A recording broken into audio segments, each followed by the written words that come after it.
अरे कोई बोलेगा भाई क्या चल रहा था, कुछ नहीं, तुम लोग यार बोलते ही नहीं हो यार, या तो क्लास में ऐसे आके बैठ जाते हो।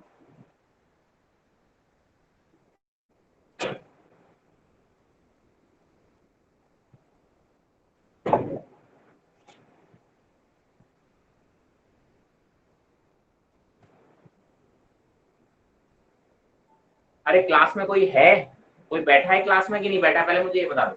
यस सर, बैठे हैं। तो कुछ पूछ जी रहा हूँ सर। मैं। हाँ सर, क्लास में ही हूँ मैं अभी। तो मैं कुछ पूछ रहा हूँ, आप मेरे क्वेश्चन सर का थोड़ा जवाब थोड़ा देंगे। डिजास्टर हो गया था सर यहाँ पे, अभी बता दो सर। प्रिंसिपल और कैलोरीमीटर तक हुआ था सर, डिजास्टर हो गया कुछ यहाँ पे। क्या हो गया? प्रिंसिपल और कैलोरीमीटर तक हुआ था सर आखिरी।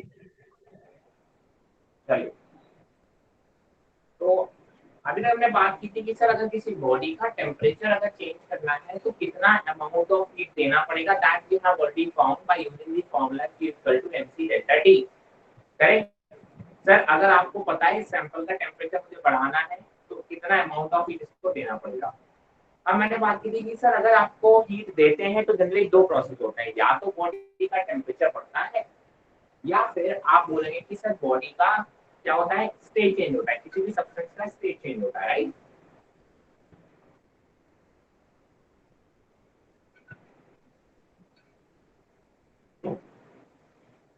तो आज हम बात करने वाले हैं स्टेट चेंज की।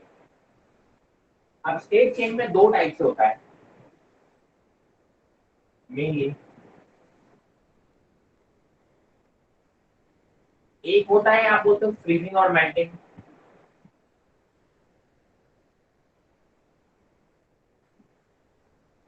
और दूसरा जो होता है वो क्या होता है, बॉइलिंग या कंडेंसेशन।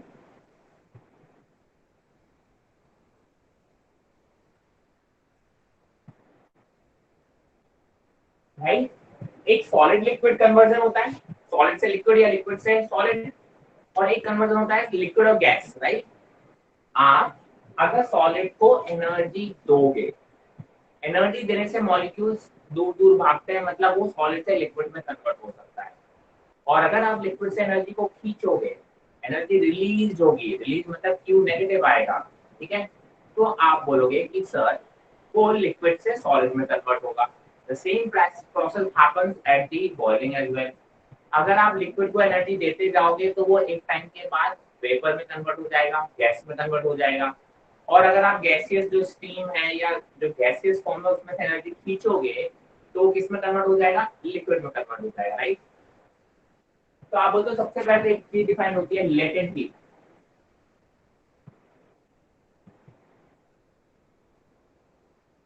लेटेंट हीट क्या था आपको अगर याद हो, स्पेसिफिक हीट कैपेसिटी था।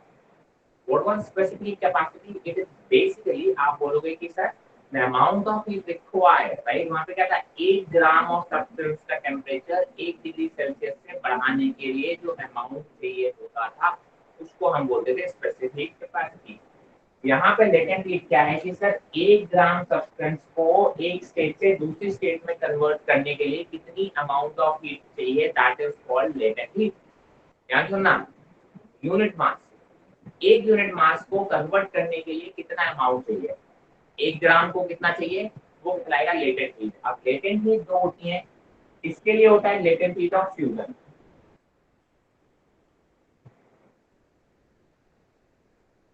इस प्रोसेस के लिए होता है लेटेंट हीट ऑफ फ्यूजन, और इसके लिए जो लेटेंट हीट होता है उसको बोलते हैं लेटेंट हीट ऑफ वेपराइजेशन।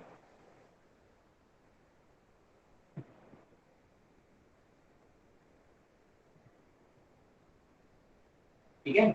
आप बोलते हो इसको एल एफ से डिनोट करते हैं और इसको एल बी से डिनोट करते हैं।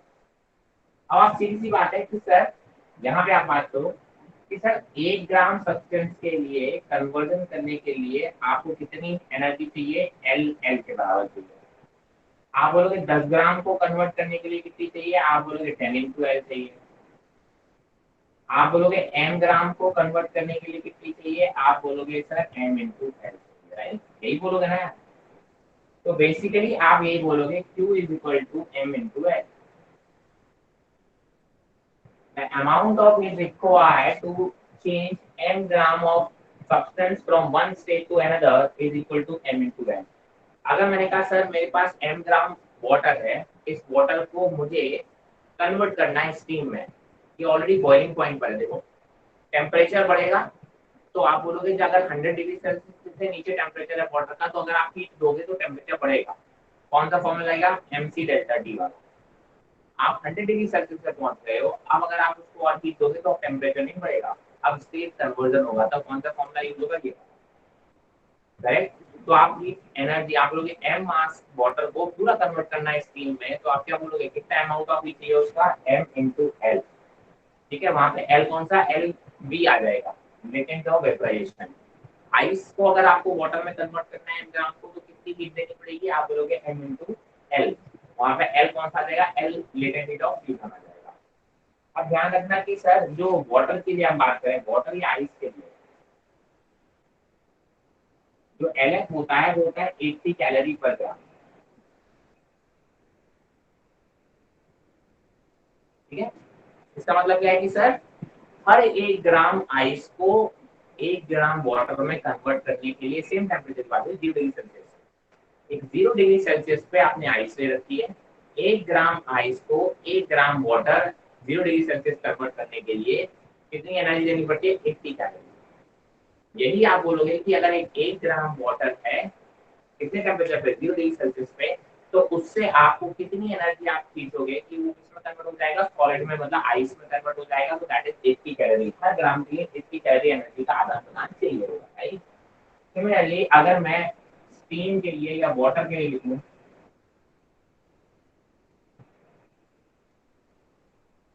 एल भी आएगा यहाँ पे, that is equal to 540 calorie per ग्राम।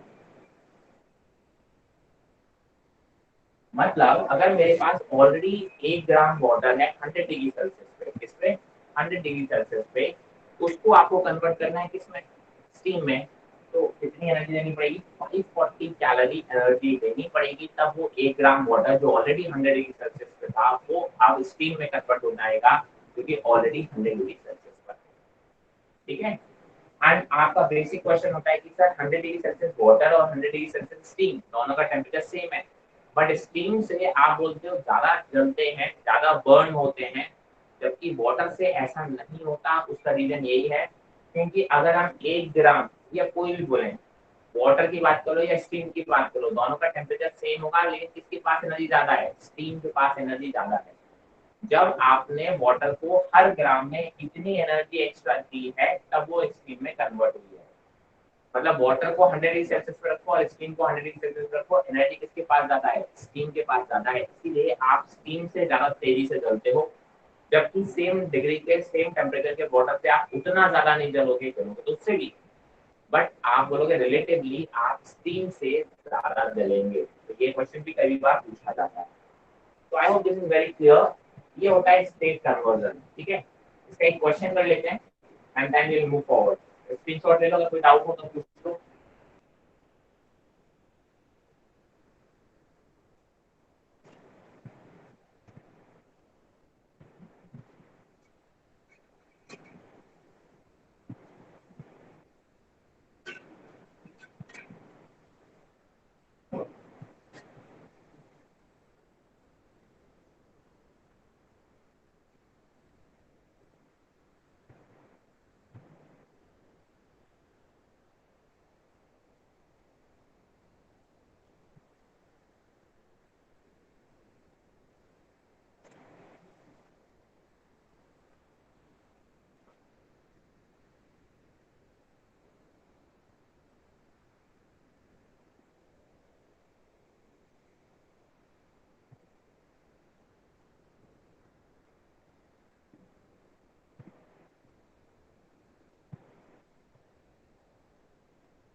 देखो मेरे पास 10 ग्राम टीन है एट, मान लो 110 डिग्री, 100 डिग्री सेल्सियस, उसको मुझे कन्वर्ट करना है आइस में एट -10 डिग्री सेल्सियस। तो बताओ कितनी अमाउंट ऑफ हीट रिलीज होगी?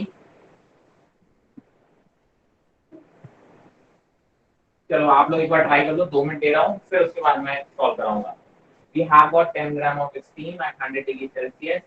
Now we have to convert it into ice at minus 10 degrees Celsius. Find the amount of heat energy released. एक बार सॉल्व कर लो आप लोग, 2 मिनट दे रहा हूँ, उसके बाद अपन डिस्कस करेंगे. Quickly.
Anyone getting answer?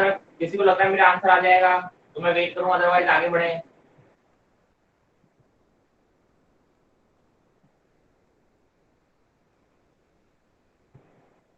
अरे कोई सॉल्व कर रहा है क्या?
Anyone who is getting the answer? Jaren, Jatin, Preeti.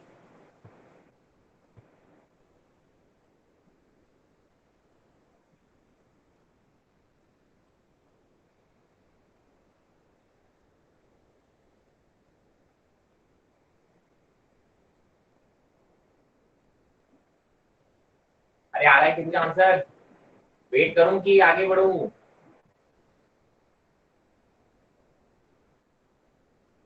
यार कुछ बोलते ही नहीं हो यार तुम लोग यार.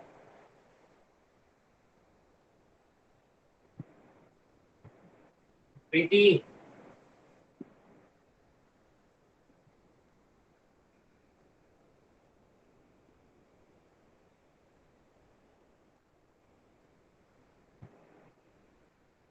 प्रीति आंसर आ रहा है क्या?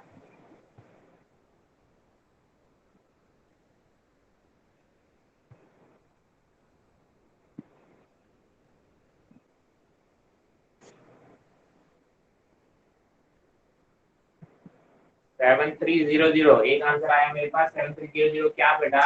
जूल है, कैलोरी है, कुछ तो बोलो भाई. तेरा यूनिट के आंसर देते हो यार.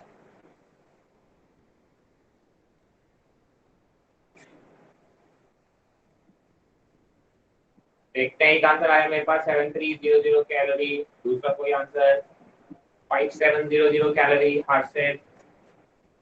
Any other answer?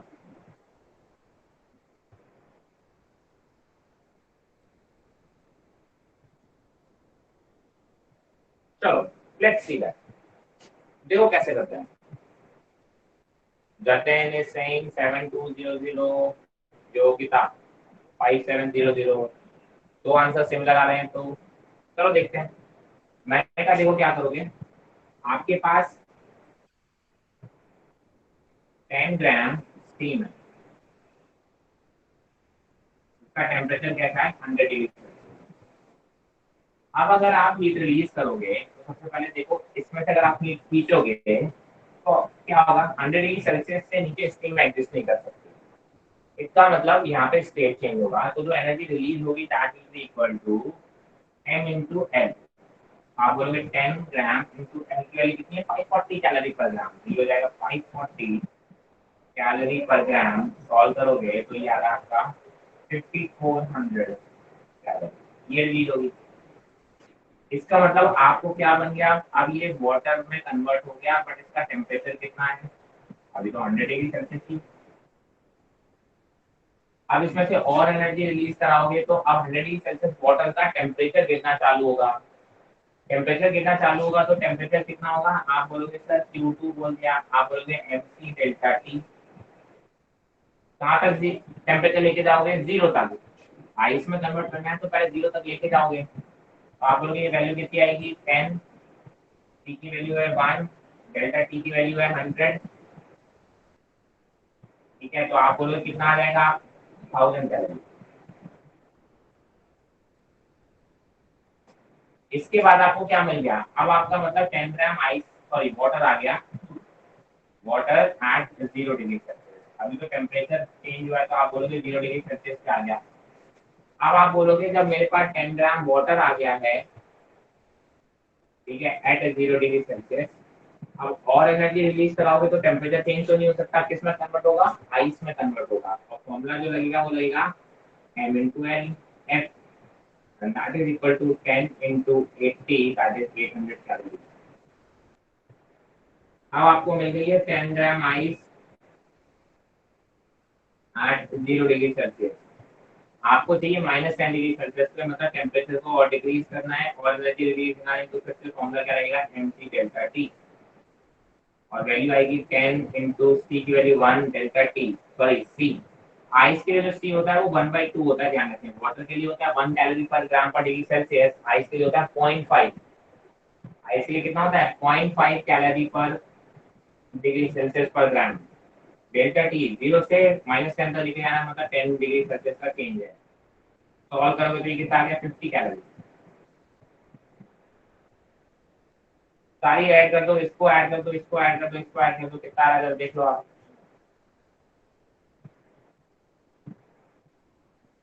5400, 1850, 7250 आ रहा है। कितना आ रहा है 7250। आई थिंक जिनका 7300 आया था, बस उन्होंने यहाँ पे 1/2 की जगह पे 1 रख दिया होगा, इसलिए उनका आंसर 7300 कैलोरी आ रहा होगा। ठीक है, तो दे आर वेरी क्लोज, बस उसमें ध्यान रखना आइस के लिए जो स्पेसिफिक कैपेसिटी होती है दैट इज 0.5 नॉट 1, वाटर के लिए होती है 1, आइस के लिए होती है 0.5। ठीक है, बाकी लोग पता नहीं क्या कर रहे थे, 5700 कैलोरी आ रहा था, वो लोग मुझे जरा बताएंगे वो लोग क्या कर रहे थे। एनीवन हु कैन एक्सप्लेन जिनका आंसर 5700 कैलोरी आ रहा है। 5700 कैलोरी तो मेरा कहीं से भी नहीं आ रहा है, 5400 कैलोरी तो मुझे डायरेक्टली यहीं मिल गया। अब आई डोंट नो आप लोगों का 5700 कैसे आ गया। गलतियां समझ में आ गई जिसने भी ट्राई किया था, बाकी लोगों को समझ में आ गया किस तरीके से। अब इतना लंबा आपसे नीट नहीं पूछता, नीट इसमें से कोई भी 2 स्टेप पूछ लेगा बीच के। ठीक है, तो मैं तो आपको पूरा का पूरा एक बता दिया कि किस तरीके से कन्वर्जन कहाँ कहाँ से किस तरीके से स्टेप आपको चलने होते हैं। इसमें किसी को अगर कोई डाउट है तो you can ask, else just take the screenshot and will move forward.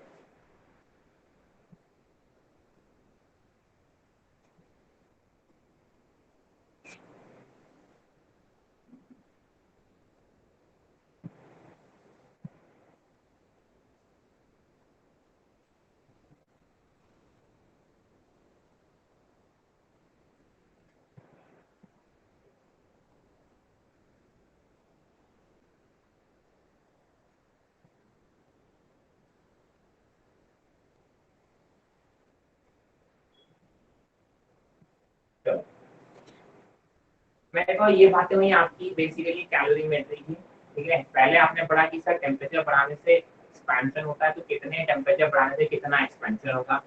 दूसरा स्टेप पढ़ लिया आपने, कितना हीट देने से कितना टेम्परेचर चेंज होगा। अब जो तीसरा स्टेप है कि हीट देंगे कैसे। अभी तो आपको पता है इतना हीट देंगे तो इतना टेम्परेचर चेंज होगा। Now the next step is कि हम हीट देंगे कैसे, राइट। तो how will we provide heat, तो आप बोलोगे now the next part is heat transfer.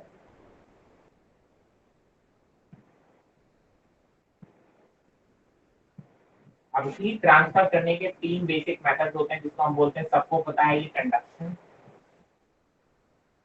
Convection and radiation.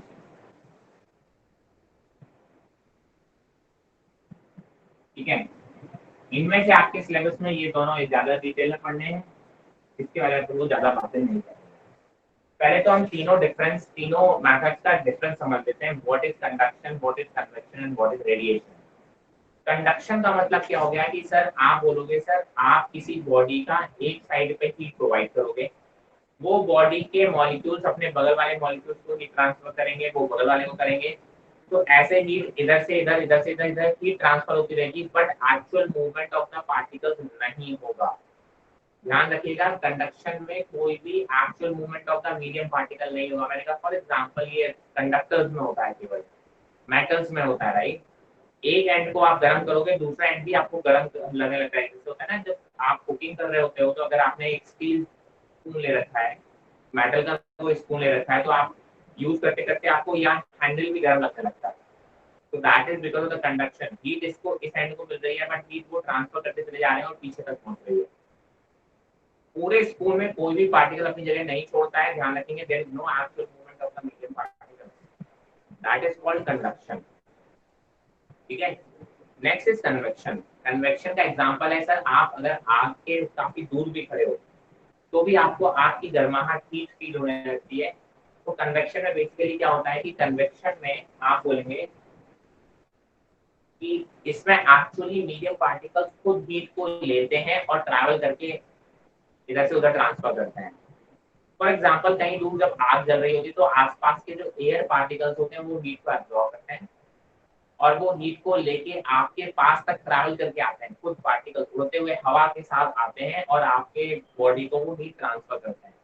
तो दैट इज कॉल्ड कन्वेक्शन। घरों में आप बोलते हैं जो एग्जॉस्ट फैन लगे होते हैं ना, बेसिकली वो अंदर के गर्म हुए पार्टिकल्स को बाहर थ्रो कर रहे हैं, तो पार्टिकल्स को मूव करा रहे हैं। तो कन्वेक्शन में एक्चुअल मूवमेंट होता है, कंडक्शन में एक्चुअल मूवमेंट नहीं होता पार्टिकल्स का। Third is radiation. Radiation is basically due to electromagnetic waves in the form of electromagnetic waves. आप बोलोगे सर इसमें जो हीट ट्रांसफर होती है वो इलेक्ट्रोमैग्नेटिक ईएम वेव्स के फॉर्म में होती है और EM waves do not require any medium. मतलब रेडिएशन के लिए कोई मीडियम की रिक्वायरमेंट ही नहीं है। कंडक्शन के लिए कंडक्टिंग मीडियम की रिक्वायरमेंट है, कन्वेक्शन के लिए भी मीडियम की रिक्वायरमेंट है, यहाँ तो मीडियम पार्टिकल्स मूव करेंगे। रेडिएशन में वैक्यूम में भी हो सकता है। रेडिएशन के लिए कोई मीडियम की रिक्वायरमेंट ही नहीं है क्योंकि यहाँ पे मीडियम पार्टिकल्स का कोई रोल ही नहीं है। इसमें तो जो एनर्जी है वो ईएम वेव्स के फॉर्म में एक बॉडी से दूसरी बॉडी में या एक बॉडी से रेडिएट हो रही है, ट्रांसफर हो रही है। ठीक है, हम बात करेंगे सबसे पहले कंडक्शन की। कहीं पे भी कोई भी डाउट है तो प्लीज पूछ लेना, रोक देना। ऐसे डाउट को मन में लेके मत बैठे रहना, वरना चीजें समझ में नहीं आएंगी आगे। ठीक है, मैंने कहा सर कंडक्शन की बात सबसे पहले करते हैं। तो कंडक्शन में मैंने कहा सर देखो, जैसे ये है,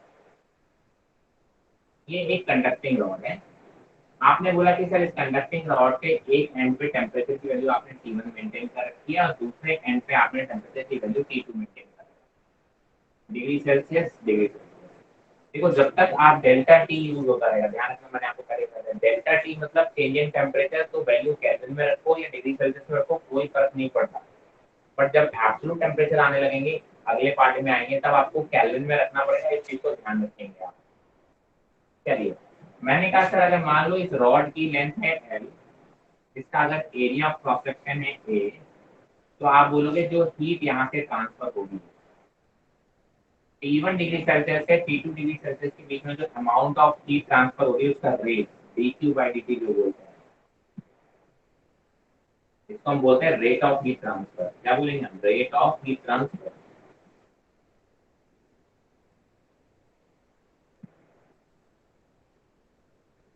रेट ऑफ हीट ट्रांसफर है dq बाई dt है, वो बोलोगे सर वो किसके प्रोपोर्शनल होगी? आप बोलोगे sir that is equal to k times of, ठीक है, k delta t by l। देखिए पहली बात तो ध्यान रखो कि सर नॉर्मली जनरली बिना किसी फोर्स के हमेशा हायर टेम्परेचर से लोअर टेम्परेचर की तरफ हीट फ्लो करती है, तो इसका मतलब T1 gauge greater than T2। अगर हीट यहाँ से फ्लो कर रही है तो आप बोलोगे हमेशा हायर से लोअर करेगी, राइट। आप बोलोगे सर यहाँ से यहाँ किस रेट से एनर्जी ट्रांसफर हो रही है? आप बोलोगे दैट इज इक्वल टू के ए डेल्टा टी बाई एल, और इसको ऐसे भी लिख सकते हो के A D T by D x. अगर आप यहाँ के दो पॉइंट को भी बहुत क्लोज वाले दो पॉइंट ले लो, इनके बीच की डिस्टेंस डी एक्स ले लो, कितने ले लो? डी एक्स ले लो, तो इनके बीच का जो टेम्परेचर डिफरेंस भी होगा वो कितना होगा? डी टी होगा। यहाँ से यहाँ की बात करोगे तो टेम्परेचर डिफरेंस डेल्टा टी है, that is equal to T1 minus T2, और इनके बीच की डिस्टेंस कितनी है? एल है। तो आप चाहे ऐसे लिख लो चाहे ऐसे लिख लो, एक ही बात होती है, ठीक है। ये छोटे लेवल के छोटे दो पॉइंट्स की बात करें तो ये एक सफिशिएंट डिस्टेंस के पॉइंट्स हैं, बात तो बराबर है। आप देखिए इसमें जो देखिए एरिया के प्रोपोर्शनल होगी डेल्टा टी के, जितना ज्यादा डेल्टा टी होगा उतनी ज्यादा एनर्जी आराम से ट्रांसफर करेगी, लेंथ जितनी ज्यादा होगी उतना स्लो ट्रांसफर होगा। के यहाँ पे प्रोपोर्शनलिटी कांस्टेंट है जिसको हम बोलते हैं थर्मल कंडक्टिविटी।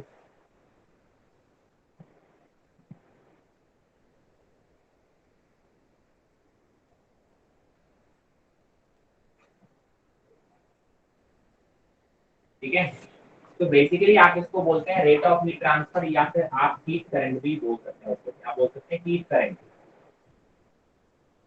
जैसे इलेक्ट्रिक करंट आपने पढ़ा होगा, इलेक्ट्रिक करंट क्या होता है? रेट ऑफ चार्ज फ्लो, उसको हम बोलते हैं इलेक्ट्रिक करंट। ऐसे ही यहाँ पे rate of heat flow is called heat current. Similar चीजें, ठीक है। अब उसी से हम कंपेयर करेंगे, जरा देखो आप, अगर आपको याद हो वहां पे V equal to I R लिखते थे इलेक्ट्रो करंट इलेक्ट्रिसिटी की अगर हम बात करें। V इक्वल टू क्या होता है? आई आर होता था, ठीक है। V equal to I R होता था, तो I इक्वल टू क्या हो जाता था? V by R. दो पॉइंट के बीच में पोटेंशियल डिफरेंस होता था, तो आप बोलते थे उनके बीच में करंट फ्लो होता था, और जो बीच में वायर है उसका कुछ रेजिस्टेंस हुआ करता था। सिमिलरली यहाँ पे जो पोटेंशियल डिफरेंस है वो यहाँ पे क्या है? टेम्परेचर डिफरेंस का काम कर रहा है। तो जो V है वो डेल्टा T है बेसिकली यहाँ पे। वहां पे जो इलेक्ट्रिक करंट था वो यहाँ पे हीट करंट है, तो बाकी चीज बची हुई क्या होगी? R होगी। तो अगर इस फॉर्मेट में कन्वर्ट करो, थर्मल dQ बाई dt जो है वो तो करंट हो गया, हीट करंट I। अच्छा डेल्टा टी जो हो गया वो पोटेंशियल डिफरेंस की जगह पे आ गया, डेल्टा टी टेम्परेचर डिफरेंस हो गया, ठीक है। बाकी चीज अगर देखो नीचे मैं ऐसे अरेंज कर दूं एल बाई के, ठीक है। तो अगर मैं इससे कंपेयर करूं तो देखो जो इसको हम बोल सकते हैं thermal resistance, that is equal to L by K. इसको हम क्या बोलते हैं? थर्मल रेजिस्टेंस,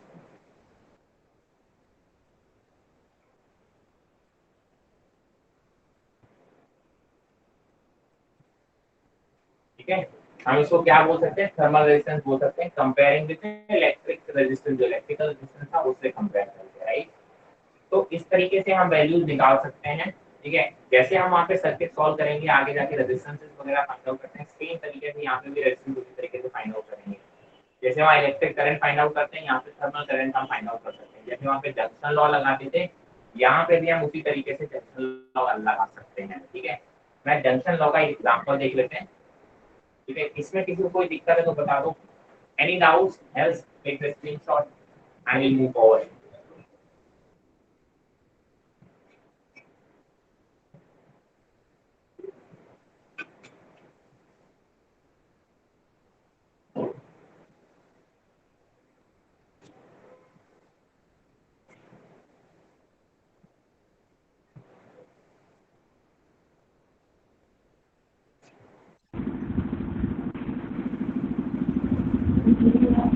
मैं नहीं देख रही हूँ, गर्मी लग रही है, गुड्डू हो गई।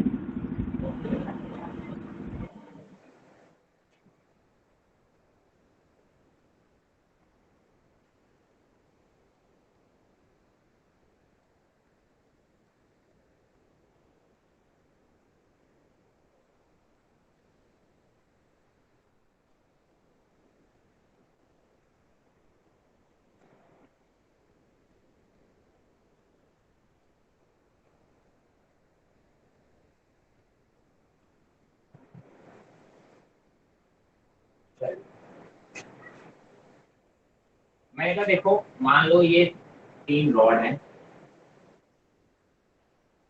एक 0 डिग्री सेल्सियस पर है, एक 100 डिग्री सेल्सियस पर है और एक मान लो 50 डिग्री सेल्सियस।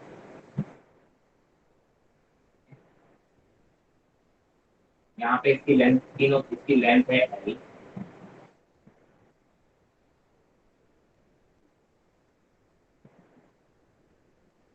ऐसे रॉड है ना,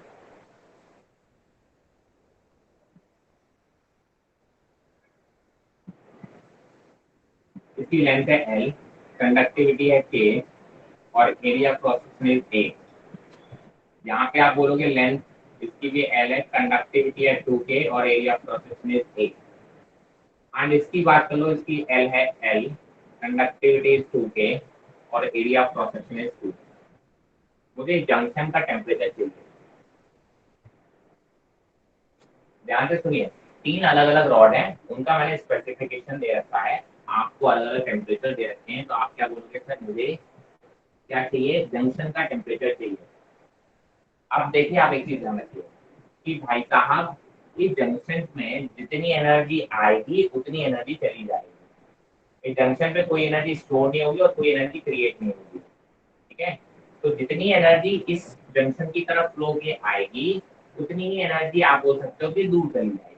टोटल एनर्जी आपने, टोटल करंट आने वाला और जाने वाला उसका सम कितना होना चाहिए, ठीक है, 0 होना चाहिए। तो बस हमें वही कंटेंट क्या लगाना है, कंसेप्ट लगा देना। हम मान लेते हैं कि सारी एनर्जी जा रही है, गलत है, मुझे मालूम है ये सारी डायरेक्शन सही नहीं हो सकती, मैंने जंक्शन ले लिया, अपने आप आंसर उल्टा आ जाएगा, ठीक है।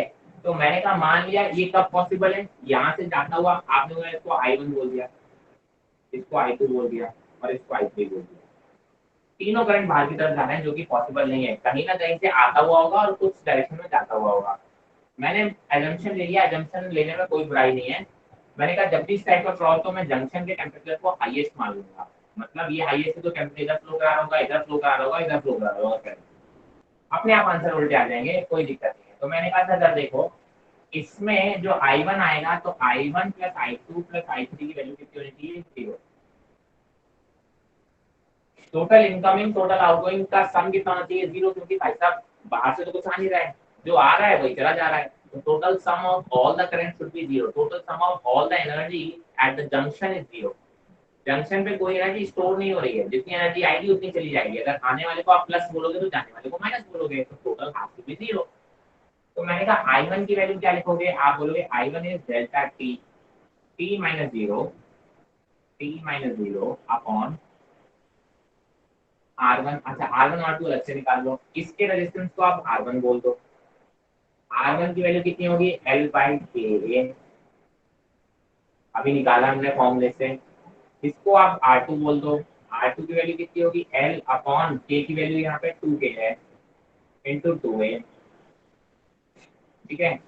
और आप बोलोगे R3 को लिख दो L bye 2k into a, ठीक है।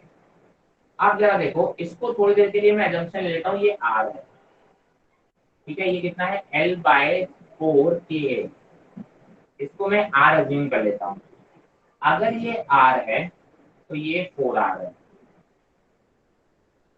इसमें 4 का मल्टीप्लाई कर दोगे तो ये वैल्यू बन जाएगी। तो अगर ये R है तो ये 4R है, अगर ये R है तो ये 2R है, ठीक है। क्योंकि अगर इसमें 2 का, तो इससे क्या होता है हम ये बार बार इतना लिखना नहीं पड़ेगा, हमारी प्रॉब्लम इजी हो जाएगी, बस इसलिए हम इतना कर रहे हैं। मैंने कहा जरा देखो डेल्टा टी अपॉन आर का फॉर्मूला, आई की वैल्यू कितनी आई थी, अगर पढ़ा हो तो हमने निकाली थी डेल्टा टी बाय आर। तो पहले के लिए देखो delta T, T minus 0 upon R, R one की वैल्यू कितनी है 4, प्लस I2 की बात करो टी माइनस 50 अपॉन R2 की वैल्यू कितनी है R है, plus T minus 100 upon R3 की वैल्यू कितनी है 2R, कम कितना होना चाहिए 0। मैंने कहा सर एलसीएम लोगे तो 4R आएगा, एलसीएम लेके आप बोलोगे 4R और यहाँ ले जाओगे तो मल्टीप्लाई करोगे तो 0 हो जाएगा, राइट। तो आप बोलोगे 4R आएगा तो ये आएगा टी -0। यहाँ पे 4 से मल्टीप्लाई हो जाएगा तो आएगा 4t माइनस 200। यहाँ पे 2 से मल्टीप्लाई हो जाएगा तो 2t माइनस 200। सॉल्व करो 40 और ये हो गया 60 और 70। 70 माइनस 400 इज इक्वल टू 0। तो आप बोलोगे t की वैल्यू कितनी आ गई 400/7। सॉल्व करो अप्रोक्सीमेटली कितना आ जाएगा 5, लगभग 57 डिग्री सेल्सियस मान लेता हूँ अप्रोक्सीमेटली। कितना आ गया 57 डिग्री सेल्सियस। तो जंक्शन का टेम्परेचर कितना आ गया 57 डिग्री सेल्सियस। अब जरा देखो, अगर ये टेम्परेचर 57 डिग्री सेल्सियस है तो करंट इधर ही फ्लो होगा 57 से 0 की तरफ, मतलब I1 की डायरेक्शन बिल्कुल सही है। आप बोलोगे अगर ये 57 है और ये 50 है तो करंट इधर की तरफ फ्लो होगा, मतलब I2 की डायरेक्शन भी आपने सही मानी है। बट 57 डिग्री सेल्सियस जैसे ही यहाँ रखोगे, आप बोलोगे 100 डिग्री सेल्सियस है, करंट यहाँ फ्लो होगा सर, एक ना एक डायरेक्शन आनी चाहिए थी ना यार। ये दोनों डायरेक्शन में करंट जा रहा है तो यहाँ से कैसा हो रहा होगा, आ रहा होगा। इसमें वैल्यू रखोगे पॉजिटिव आएगी, मतलब आपने जो डायरेक्शन ली है वो सही है। इसमें अगर आप वैल्यू रख रहे हो टी की वैल्यू तो वो भी पॉजिटिव आएगी, मतलब जो डायरेक्शन आपने ली है वो सही है। इसमें जैसे ही आप टी की वैल्यू 57 रखोगे आंसर नेगेटिव आ जाएगा, मतलब आपने जो I3 की डायरेक्शन ली है वो गलत है, उसको ऑपोजिट है। तो आप बड़े आराम से अपने आंसर वो भी बता सकते हो कि डायरेक्शन ऑफ एक करंट कहाँ से कहाँ फ्लो हो रहा है। ठीक है, तो this is how you can calculate. इस टाइप के क्वेश्चंस पूछे जा चुके हैं पास्ट में और आगे भी पूछे जाने के चांसेस हैं। I hope this is very clear. ठीक है, अब इसमें ध्यान रखो कि सर सीरीज, और अगर दो रॉड्स को सीरीज में लगाया रखा है, अगर इनका रेजिस्टेंस R1 है और R2 है तो R इक्विवेलेंट कितना हो जाएगा सर, आपको पता होना चाहिए। जैसे R1 प्लस R2 का था, यहाँ पे भी यही हो जाएगा R1 प्लस R2। ठीक है, इसमें भी आप बोलोगे सर R1 प्लस R2 ही होगा। और अगर दो रॉड को, ठीक है, ये T1 है और ये T2 है, अगर ऐसे ही दो रॉड को आप बोलते हो क्या होगा, ऐसे पैरेलल लगा रखा है, यहाँ पे टेम्परेचर T1 है यहाँ पे टेम्परेचर T2 है, तो R इक्विवेलेंट इसका कितना हो जाएगा R1 by 1 by R equivalent equal to 1 by R1 plus 1 by R2। जैसे आप इलेक्ट्रिकल रेजिस्टेंस फाइंड आउट करते हो, सिमिलरली आप यहाँ पे थर्मल रेजिस्टेंस में भी वही रिलेशन करते हैं सीरीज और पैरेलल कॉम्बिनेशन में। सीरीज और पैरेलल कॉम्बिनेशन का क्वेश्चन रिसेंटली 2016, 17, 18 में से किसी ईयर पूछा गया है। ठीक है, तो इसलिए ये चीज आपको बेसिक पता होनी चाहिए कि हाँ सर ऐसा होता है सीरीज और पैरेलल कॉम्बिनेशन। तो ये तो बातें थी आपकी थर्मल कंडक्शन की, करेक्ट, कौन से मेथड की, कंडक्शन की। नेक्स्ट हम बातें करेंगे रेडिएशन की। कन्वेक्शन हमारे सिलेबस में बस बेसिक डेफिनेशन हमको पता होनी चाहिए, उसके बारे में हमारे में डिटेल में हम नहीं पढ़ते हैं। हाँ, अब हम जो पढ़ेंगे वो है रेडिएशन, और हम इसको काफी डिटेल में पढ़ने वाले हैं। I hope this is very clear. इसमें कोई भी स्टेप में अगर आपको डाउट है तो please do ask the question, or else we will move forward. Anyone having any doubts? Yeah, please do ask question यार। जब तक आप लोग क्वेश्चन नहीं पूछते मुझे नहीं समझ में आता आप लोगों को समझ में आ रहा है या नहीं आ रहा है ना। आप क्वेश्चन जितना ज्यादा पूछोगे उतना ज्यादा कॉन्फिडेंस आता है कि ये आप लोगों को समझ में आ रहा है। तो प्लीज डू आस्क क्वेश्चंस।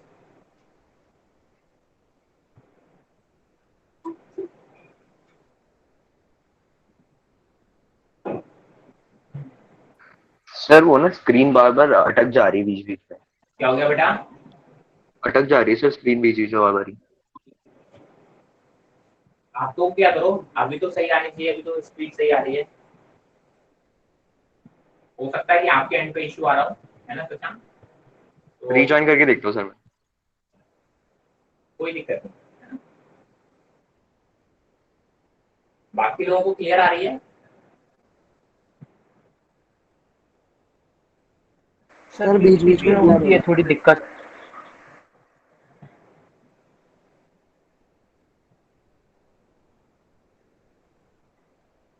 चलो, इसमें कोई डाउट तो नहीं है किसी भी तरीके का, इस वाले प्रॉब्लम में, इस टाइप की प्रॉब्लम में कोई डाउट तो नहीं है? No sir.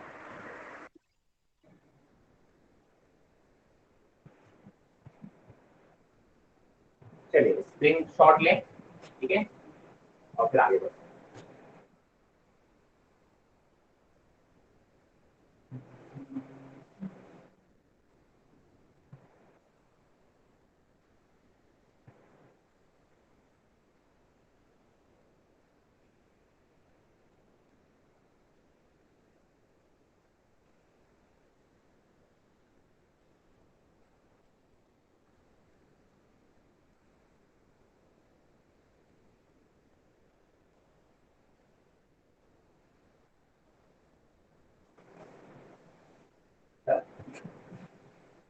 अगर हम रेडिएशन की बात करें, किसकी बात करें, रेडिएशन की, तो पहली चीज तो आप एक चीज ध्यान से समझ लो कि किसी भी बॉडी का टेम्परेचर अगर 0 केल्विन से ज्यादा है, यानी आपका, मेरा, किसी प्लास्टिक बॉडी का, फैन का, लाइट का, किसी भी बॉडी का टेम्परेचर अगर 0 केल्विन से ज्यादा है, आप ध्यान रखना, आप यहाँ टेम्परेचर डिफरेंस नहीं होगा, अब यहाँ एब्सोल्यूट टेम्परेचर की बातें स्टार्ट होती हैं, 0 डिग्री सेल्सियस नहीं बोल रहा हूँ मैं, 0 केल्विन बोल रहा हूँ। कोई भी बॉडी अगर उसका टेम्परेचर 0 केल्विन से ज्यादा है, तो आप बोलेंगे sir that body will radiate energy in the form of year waves. आप अभी एनर्जी रेडिएट कर रहे हैं, तभी आप देखोगे कि सर जब एक क्लासरूम में काफी ज्यादा लोग इकट्ठे हो जाते हैं तो टेम्परेचर बढ़ जाता है क्लासरूम का, होता है कि नहीं होता है? दैट इज बिकॉज वहां पे ज्यादा लोग हैं जो एनर्जी रेडिएट कर रहे हैं सराउंडिंग में, तो एनर्जी ज्यादा आ जाएगी सराउंडिंग में। जब सराउंडिंग में ज्यादा एनर्जी आएगी तो आप क्या बोलोगे कि सर का मतलब टेम्परेचर इंक्रीज होगा, ठीक है? तो अच्छा, मैंने कहा मान लो कि सर एक कोई सरफेस है, कोई भी एक बॉडी है, इस बॉडी पे आप कुछ एनर्जी को इंसिडेंट करा रहे हो, कुछ अमाउंट ऑफ एनर्जी इस सरफेस पे जब इंसिडेंट करा रहे हो तो उसमें से कुछ अमाउंट तो ये रिफ्लेक्ट कर देगा। रिफ्लेक्ट और रेडिएट दो अलग अलग चीजें हैं, ध्यान रखना। रिफ्लेक्ट का मतलब कोई चीज मेरे से आके टकराएगी और वापस चली जाएगी, मिरर में रिफ्लेक्शन होता है ना।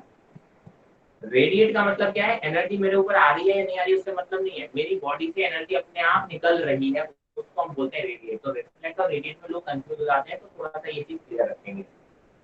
मैंने कहा सर जो क्यू अमाउंट ऑफ एनर्जी इस पे गिर रही है उसमें से कुछ अमाउंट ये रिफ्लेक्ट कर देगी, ध्यान रखेंगे, उसको हम क्यू आर बोलेंगे।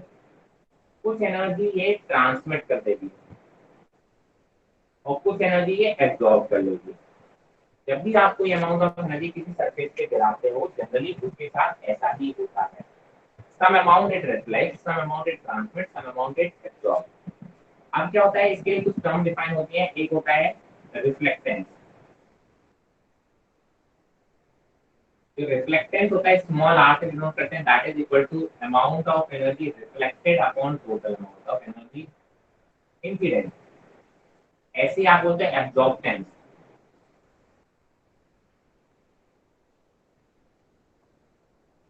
A equal to Q A upon Q. और तीसरा होता है ट्रांसमिटेंस।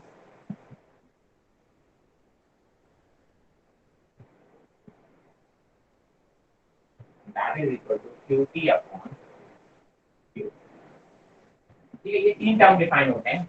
आपको पता है सर ये तीनों अमाउंट ऑफ एनर्जी का मैं सम करूंगा तो किसके बराबर जाएगा, क्यू के बराबर आना चाहिए, है ना? ये इसी के तीन पार्ट है ना। तो आप बोलोगे इस ऐसे ही आप बोलोगे R plus A plus T की वैल्यू किसके बराबर जाएगी, 1 के बराबर जाएगी। सॉल्व करके देखोगे तो कितना आएगा, 1। ठीक है। अच्छा, मैंने कहा जनरली क्या होता है, बॉडी जो होती है उनका ट्रांसमिटेंस जनरली 0 होता है। जनरली क्या होती है, बॉडी का जो ट्रांसमिटेंस होता है मतलब कुछ ट्रांसमिट नहीं करती, या तो वो रिफ्लेक्ट कर देंगी या वो एब्जॉर्ब कर लेंगे। ठीक है, कोई भी एनर्जी उनके ऊपर इंसिडेंट होगी तो जनरली अगर टी इक्वल टू 0 होता है तो आप बोलोगे आर प्लस ए की वैल्यू ही 1 के बराबर होनी चाहिए। इससे क्या चीज होता है कि अगर ए बड़ा है तो आर छोटा होगा, सम तो 1 होना चाहिए ना। और अगर ए छोटा है तो आर बड़ा होगा। इसका मतलब क्या है कि sir a good absorber is a bad reflector. अगर ए बड़ा है इसका मतलब एब्जॉर्ब ज्यादा कर रहा है तो रिफ्लेक्ट कम हो रहा होगा, और अगर रिफ्लेक्ट ज्यादा कर रहा है तो एब्जॉर्ब कम हो रहा होगा। इसीलिए आप ध्यान रखना, a good absorber is a bad reflector and a bad absorber is a good reflector. ठीक है, तो ये एक इससे आप बोल सकते हैं। अब बात करते हैं हम ब्लैक बॉडी क्या होता है। What is black body? Black body का मतलब होता है कि सर ऐसी बॉडी जिसके ऊपर आप कोई भी एनर्जी इंसिडेंट कराओ, किसी भी वेवलेंथ की, देखो इलेक्ट्रोमैग्नेटिक वेव के बारे में थोड़ा तो आइडिया होना चाहिए ना। वेव है, फ्रीक्वेंसी है, अलग अलग वेवलेंथ की अलग अलग वेव्स कहलाती हैं, है ना? Infrared, violet, ultraviolet, microwave, X ray, सबकी अलग अलग वेवलेंथ, अलग अलग फ्रीक्वेंसी है।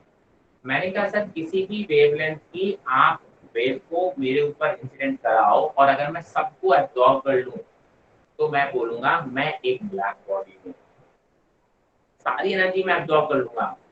ठीक है, तो उसको मैं बोलता हूँ ब्लैक बॉडी। तो आपको ब्लैक एब्जॉर्ब ब्लैक ही दिखेगी वो, उसका कलर भी ब्लैक ही होगा, प्योर ब्लैक होगा।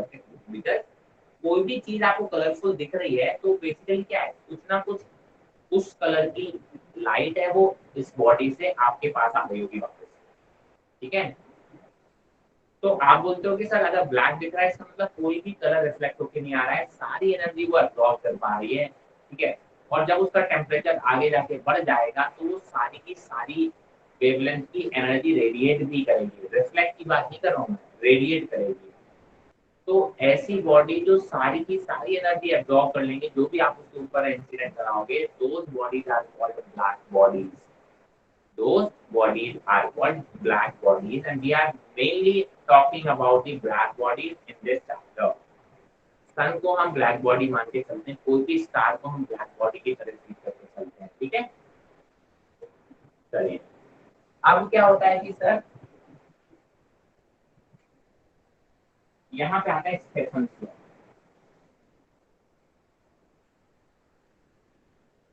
स्टेफन लॉ किसके लिए है सर? और ब्लैक बॉडी के लिए।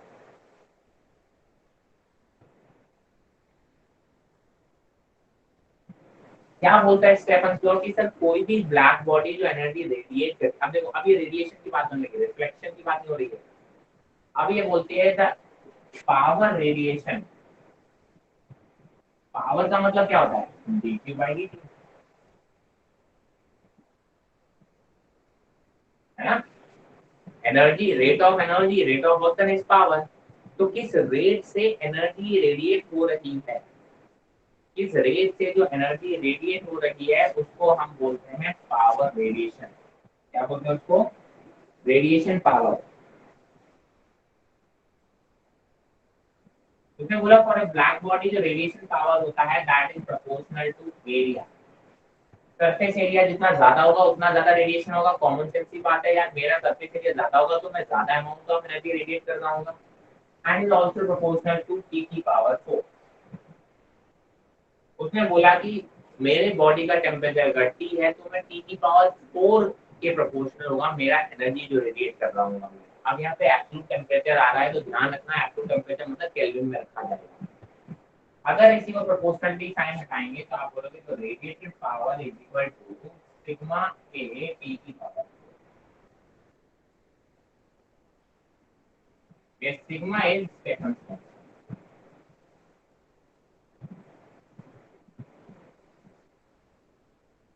ठीक है। और वो किसकी प्रॉपर्टी होती है? वो बॉडी की प्रॉपर्टी होती है।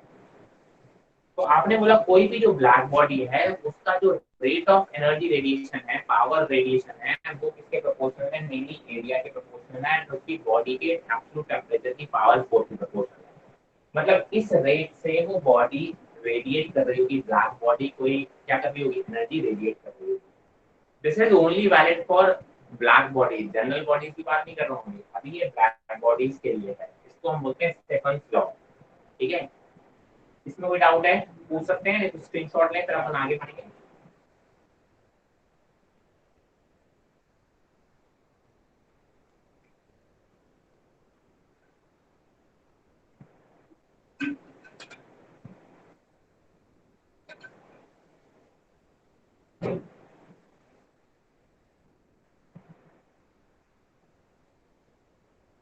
चलिए,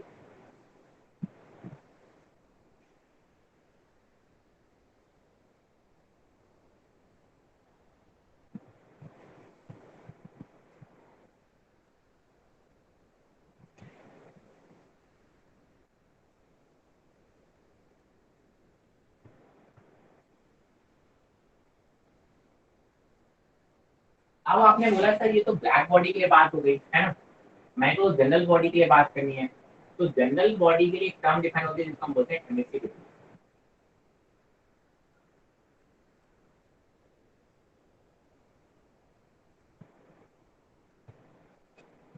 अब वो एमिसिविटी क्या बोल रहा है सर? वो एमिसिविटी बोल रहा है that is equal to the rate of power, power radiation by a body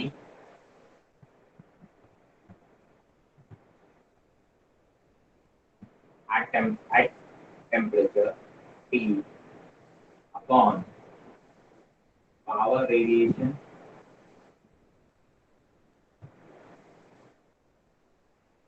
by a black body at same time.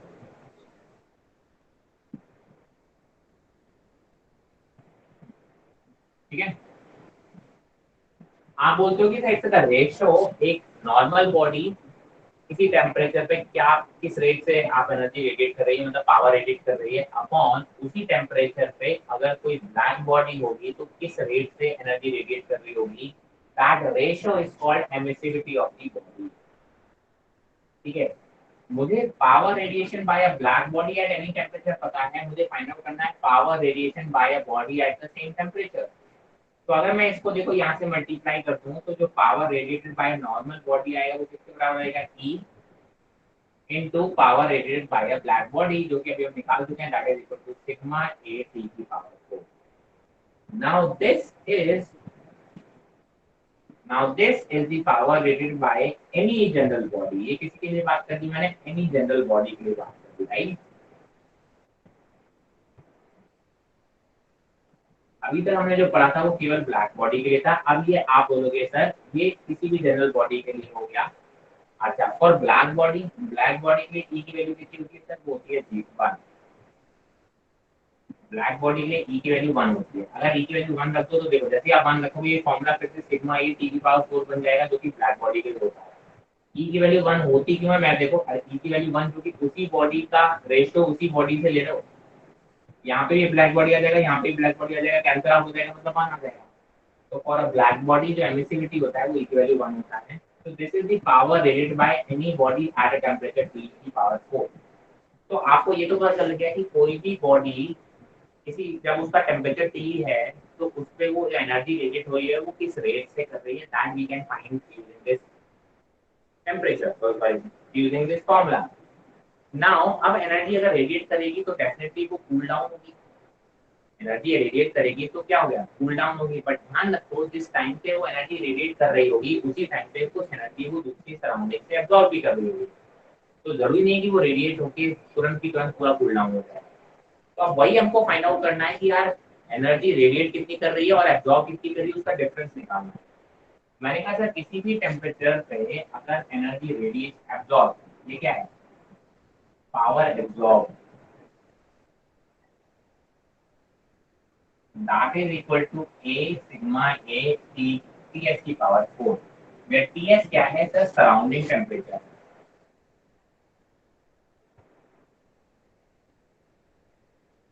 और a क्या है सर, a आपका है जैसे ये एमिसिविटी था वैसे एब्जॉर्बिविटी होता है। ठीक है, अब देखो इतना पावर तो ये रेडिएट कर रही है, दिस इज रेडिएटेड पावर है ना, जो कि ये रिलीज कर रही है एनर्जी अपनी बॉडी से। और सराउंडिंग का टेम्परेचर क्योंकि ज्यादा होगा तो वो एब्जॉर्ब भी कर रही होगी सराउंडिंग से। वो किस रेट पे एब्जॉर्ब कर रही है एनर्जी, वो ये उसको हम बोलते हैं, वो सराउंडिंग के टेम्परेचर पर डिपेंड करेगा। एनर्जी रेडिएशन वो उस बॉडी के टेम्परेचर पर डिपेंड करेगा। तो देखिए दो टेम्परेचर बहुत अलग अलग टेम्परेचर है। मैंने कहा sir net amount of heat बताओ कि हीट लॉस कितना हो रहा है, आपने बोला 100 जूल में रिलीज कर रहा हूँ, 20 जूल में एब्जॉर्ब भी कर रहा हूँ, तो नेट लॉस कितना हुआ हीट का, दैट इज 80 जूल। तो आप बोलोगे नेट हीट लॉस कितना हुआ, आप बोलोगे नेट पावर लॉस बोलेंगे, नेट पावर लॉस कितना हुआ, आप बोलोगे that is equal to PR minus.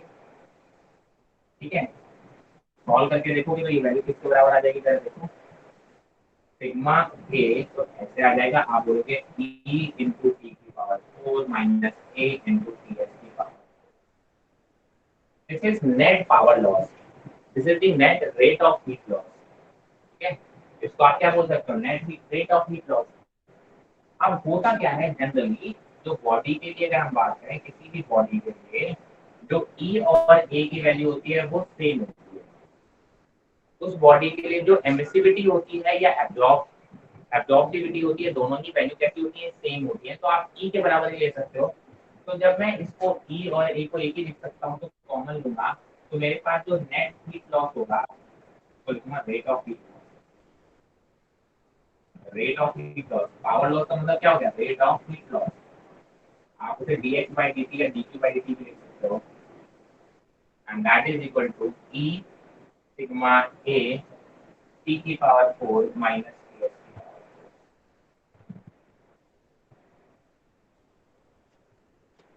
This is very important formula. ये फॉर्मूला कैसे बहुत इंपॉर्टेंट है. अब इसमें मतलब प्रॉब्लम क्या है सर? उसमें प्रॉब्लम बहुत सारी है, एक को तो बताओ.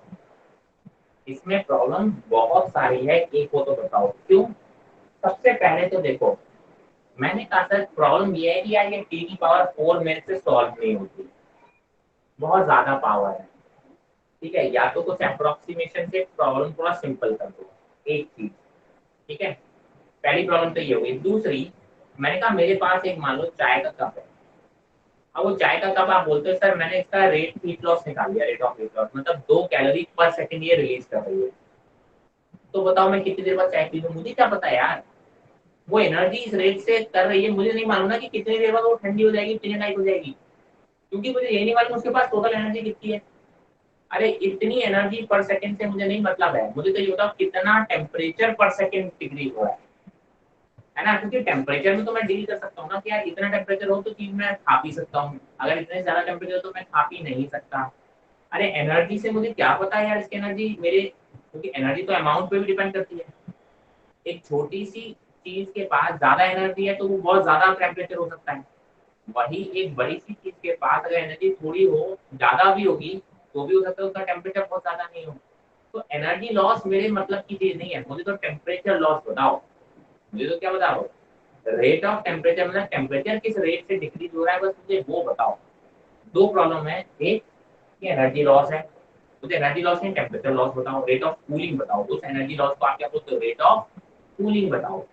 दूसरा, सर ये टी की पावर 4 मुझसे सॉल्व नहीं होंगी यार, बहुत बड़ी बड़ी प्रॉब्लम आती है ना, तो मुझे यार थोड़ा सा अप्रोक्सीमेशन से थोड़ा प्रॉब्लम मेरा इजी कर दो. Now we are going to talk about the rate of cooling, जिसको हम बोलते हैं हीट लॉस. ठीक है, sorry rate of temperature loss. ठीक है, इसका स्क्रीनशॉट लें, then we move forward.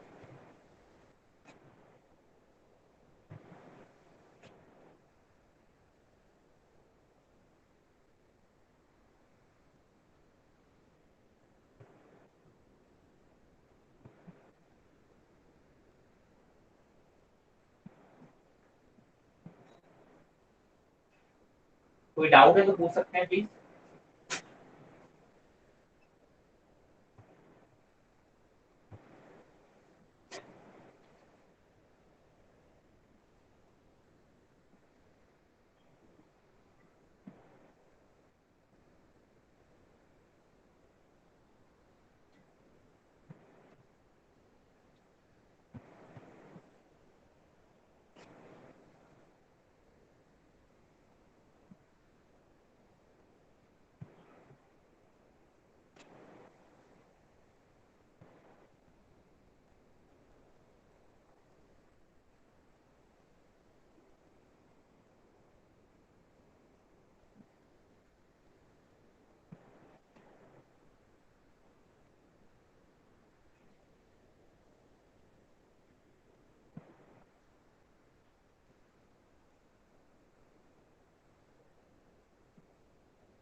Now we are going to talk about the rate of cooling.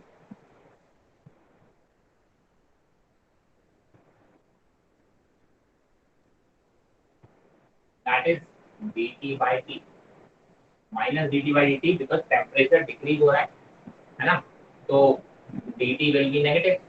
ठीक है, इसे एक माइनस साइन के साथ लगा दिया. रेट ऑफ कूलिंग की बात करें कि किस रेट से बॉडी का टेम्परेचर डिक्रीज हो रहा है उसको हम बोलने वाले हैं रेट ऑफ कूलिंग. सही. अब बात करते हैं सबसे पहले न्यूटन लॉ ने क्या किया, उसी जो बेसिक फॉर्मूला मैं उसको मैं डेरिवेशन नहीं कर रहा हूँ, वो जो फॉर्मूला भी हमने डिराइव किया था, ठीक है, वहां तक उसी को उन्होंने अप्रोक्सीमेशन लगा के एक न्यूटन लॉ ऑफ कूलिंग बना दिया. उसी का अप्रोक्सीमेट वर्जन है. तो उसने क्या बोला कि जो न्यूटन लॉ ऑफ कूलिंग बोलते हैं, न्यूटन लॉ ऑफ कूलिंग, उसने एक अजम्पशन लिया कि सर अगर बॉडी में एंड टेम्परेचर ऑफ सराउंडिंग में बहुत ज्यादा डिफरेंस नहीं हो, ठीक है, वो डिफरेंस बहुत कम हो, तो आप बोल सकते हो जो रेट ऑफ कूलिंग है that is minus dt by dt is proportional to T minus temperature minus T। ठीक है, एजम्पशन क्या रखना है, एजम्पशन क्या लिया कि सर अगर temperature of the body and the temperature of the surrounding is not too much, बहुत ज्यादा नहीं हो,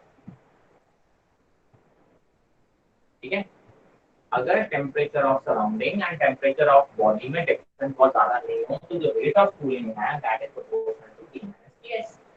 ठीक है, अब उसने बोला कि सर इसका मतलब that is equal to some constant into T minus T।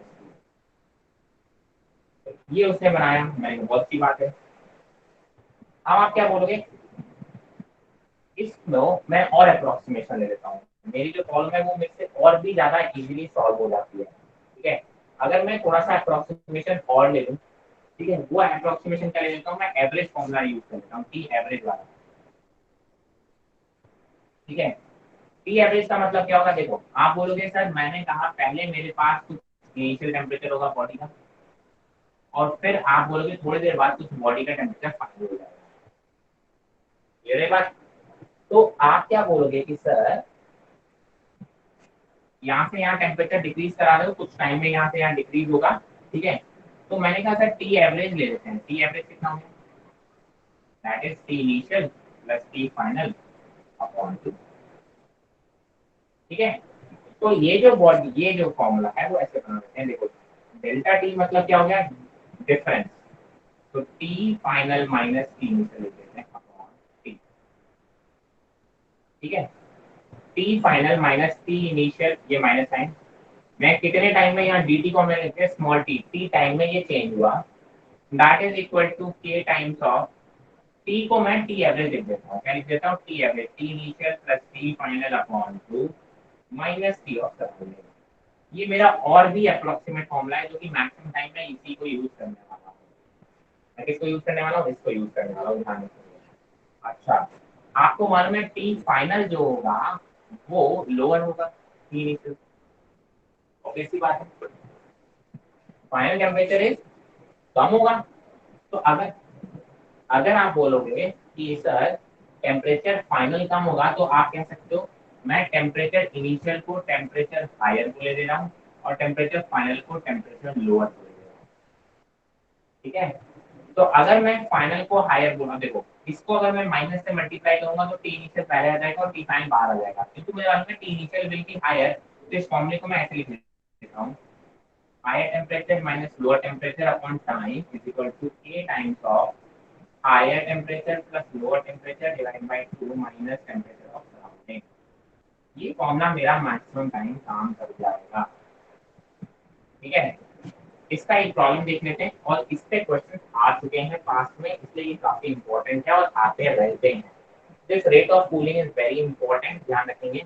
इससे एक चीज और समझ में आता है कि जैसे जैसे टेम्परेचर कम हो गया, देखो rate of cooling is proportional to difference in the temperature of the body and the surrounding।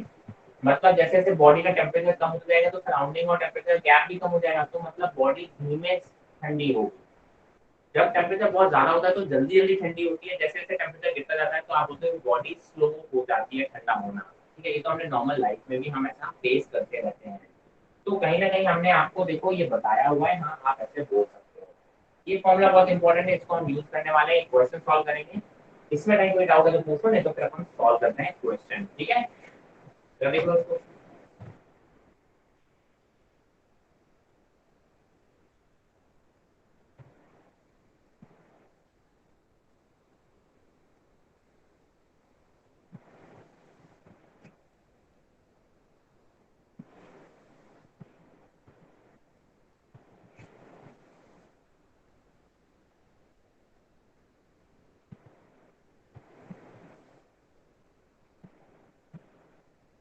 एक क्वेश्चन नोट डाउन करो।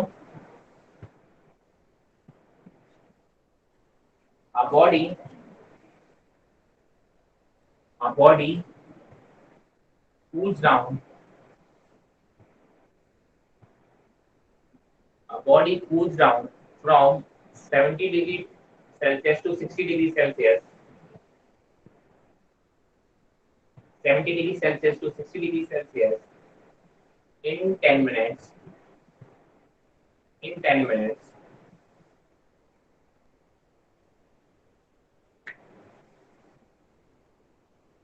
Find the time.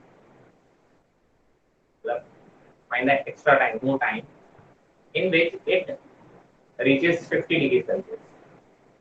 70 से 60 डिग्री सेल्सियस जाने में 10 मिनट लग रहा है. मुझे पूछा जा रहा है कि सर अब 60 से 50 डिग्री सेल्सियस जाने में मुझे कितना टाइम लगेगा. गिवन है सराउंडिंग का टेम्परेचर आप ले लो 40 डिग्री सेल्सियस. सराउंडिंग के टेम्परेचर को ले लो आप 40 डिग्री सेल्सियस. जरा सॉल्व करके बताओ कितना आंसर. क्वेश्चन क्लियर है सबको? क्वेश्चन में कोई डाउट? तो सराउंडिंग वाला 40 लिया है. 40 डिग्री सेल्सियस की है. Okay.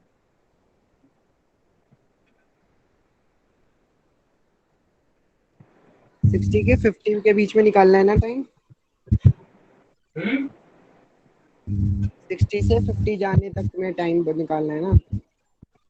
Yes yes yes yes. 60 से 50 जाने में कितना टाइम लगेगा?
Yes, give me the answer.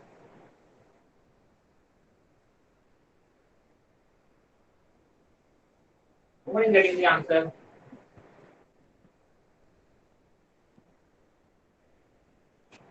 देखो आपने फॉर्मूला क्या लिखा, T higher minus T lower upon T is equal to K times of. Sir अभी कर रहे हैं, 1 मिनट रुको. चलो कर लो कर लो. हाँ सर, के का वैल्यू सर 36 आ जाएगा. क्या 36 के का वैल्यू. 36 क्या बोल रहे हो?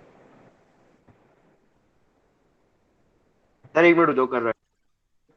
कर लो कर लो.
One answer is 16.6 minute. देखो 10 मिनट से ज्यादा लगने वाला है तो श्योर है, इसमें तो कोई दो राय है ही नहीं. तो आपको पता है कई बार आप अपने नीट में आए हुए क्वेश्चन बता रहा हूँ मैं. नीट में आया हुआ क्वेश्चन है और उसमें 4 ऑप्शन में से एक ही ऑप्शन ऐसा था कि आप चारों को एलिमिनेट करके सिर्फ एक आंसर मतलब सॉल्व करने की जरूरत भी नहीं थी. तो हो सकता है कि आपको 10 से बड़ा एक ही ऑप्शन वहां मिल रहा हो. ठीक है, तो कई बार तो ऐसा भी हो जाता है कि आप सॉल्व भी नहीं कर सकते, सिर्फ एलिमिनेशन से ही आपका आंसर आ जाता है. बाकी आप देखो देखो उसने क्या किया, हायर माइनस लोअर. पहले आप बोलोगे 70 degree minus 60 degree upon T. Sir 18.2 नहीं आएगा? 18.2 आई डोंट नो, मैंने मेरे को नहीं मालूम, तो क्वेश्चन ने ऐसे ही बना दिया आपके सामने। आप बोले 10 minute equal to k times of 70 plus 60 is कितना हुआ? 130।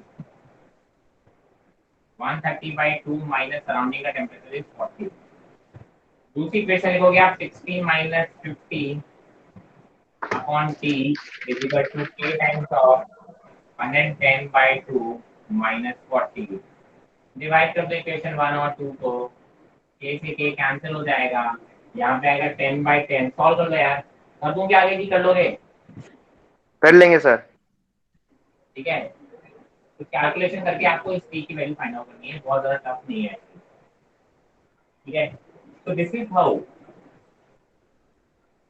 ये आप इस टाइप के क्वेश्चन करते हैं। ये नीट में आए हुए क्वेश्चन की बता रहा हूँ, इस टाइप के क्वेश्चन आए हुए हैं और आते रहते हैं। ठीक है, तो Newton law of cooling is again very important.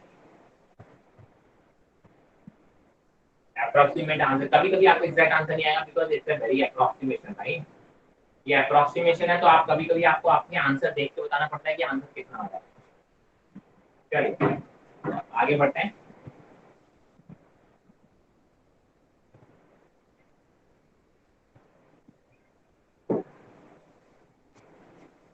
Next question की तरफ बढ़ते हैं। ठीक है, sorry next question is next question now is being displacement law.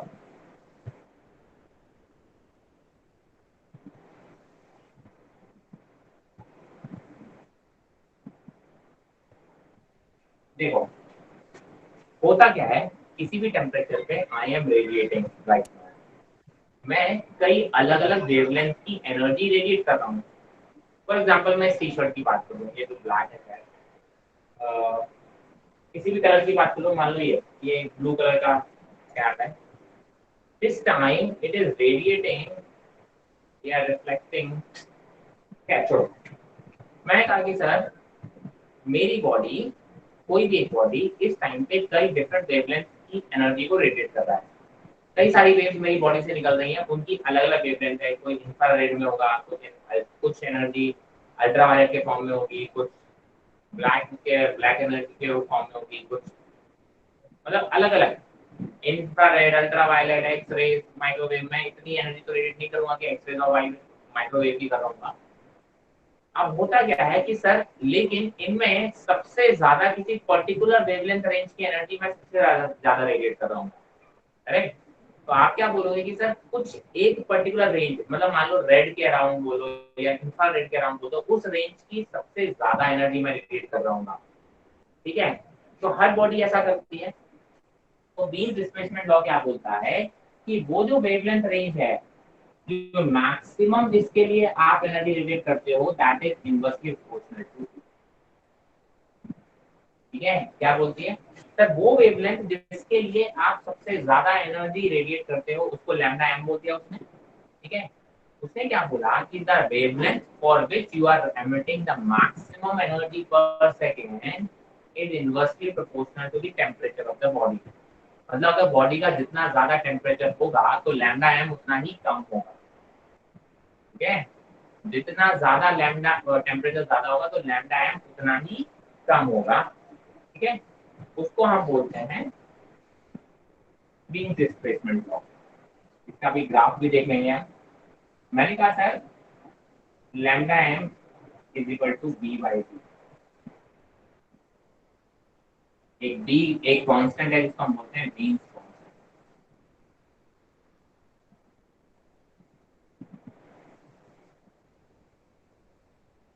बोलते हैं, बीम कांस्टेंट बोल देते हैं। ठीक है, तो आप क्या बोलते हो इसका ग्राफ अगर मैं बनाऊं तो देखो, अगर मैं ई लैम्डा और लैम्डा का ग्राफ बनाए तो ग्राफ कुछ ऐसा होगा। ये ई लैम्डा क्या है? आप बोलोगे दिस इज दी पावर, है ना, करस्पॉन्डिंग टू दी लैम्डा। आप बोलते हो इस लैम्डा की वैल्यू के लिए कितना पावर एडिट कर रहे हो आप, इतना। इस लैम्डा के लिए कितना पावर एडिट कर रहे हो, इतना। सर इस लैम्डा के लिए कितना पावर एडिट कर रहे हो, आप बोलोगे कितना। ठीक है, तो आप क्या बोलोगे कि sir this is the lambda M, because lambda M के लिए आप सबसे ज्यादा पावर रेडिएट कर रहे हो। क्या कर रहे हो? लैम्डा एम के लिए आप सबसे ज्यादा पावर रेडिएट कर रहे हो, इसी को बोलते हैं हम लैम्डा एम। अब मैंने कहा एक दूसरी बॉडी ली और उसके लिए ग्राफ है, मतलब सेम बॉडी के लिए ये टेम्परेचर T1 पे बनाया हुआ है और ये टेम्परेचर T2 पे बनाया हुआ है, सेम बॉडी के लिए। आप बोलोगे सर इसमें मुझे बताओ T1 ज्यादा होगा कि T2? तो देखो सीधी सी बात है कि लैम्डा एम किसका प्रोपोर्शनल है, इनवर्सली प्रोपोर्शनल टू टेम्परेचर। यहाँ पे लैम्डा एम यहाँ आ रहा है T1 पे, और आप बोलते हो अगले केस के लिए लैम्डा एम की वैल्यू बढ़ गई है। लैम्डा एम अगर बढ़ गई है इसका मतलब टेम्परेचर कम हो गया हो, ठीक है। इस पर्टिकुलर केस के लिए लैम्डा एम की वैल्यू कितनी है, यहाँ पर आ गई है लैम्डा मैक्सिमम। लैम्डा वो वाला जिसके लिए आप मैक्सिमम एनर्जी रेडिएट कर रहे हो, वो अगर बढ़ गया है इसका मतलब टेम्परेचर कम हो गया होगा, इनवर्सली प्रोपोर्शनल है। इसका मतलब जो T2 है that is less than T1।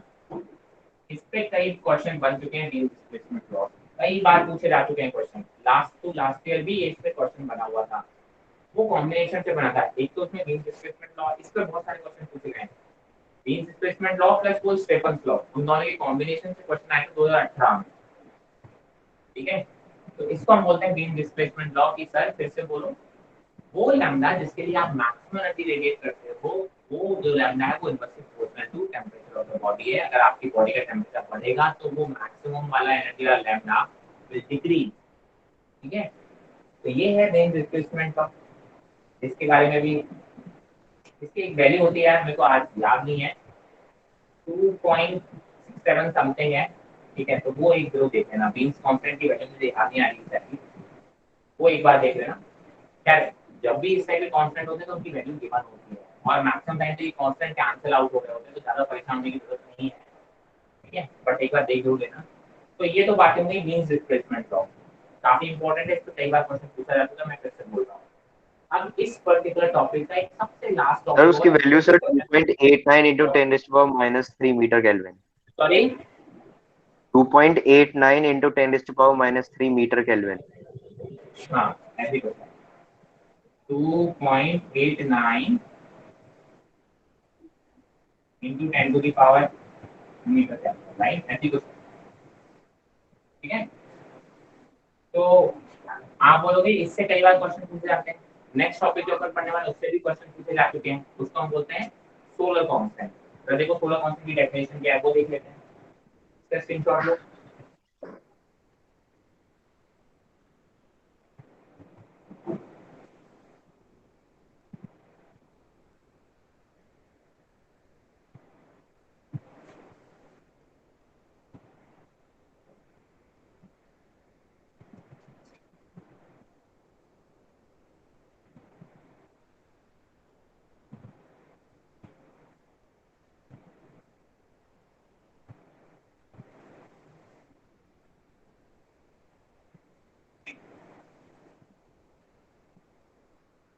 अब सोलर कांस्टेंट क्या होता है, देखो मैंने कहा ये स्थान है, इसका रेडियस है कैपिटल आर। अभी क्या कर रहा है, एनर्जी रेडिएट कर रहा है,